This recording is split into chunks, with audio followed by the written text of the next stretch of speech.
Kain na tayo. Luto na ang ating sotangho na may patola dahil maulan.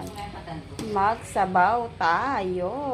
Monday morning mga palalabs. Our ulam for today. Magsabaw tayo dahil maulan ang panahon.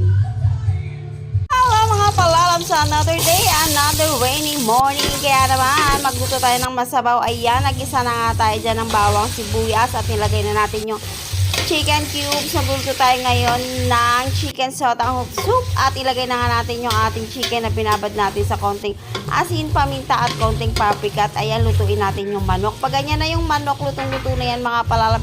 Syempre, lagyan na natin yan ng nawasa, 2 timbang nawasa, ganon.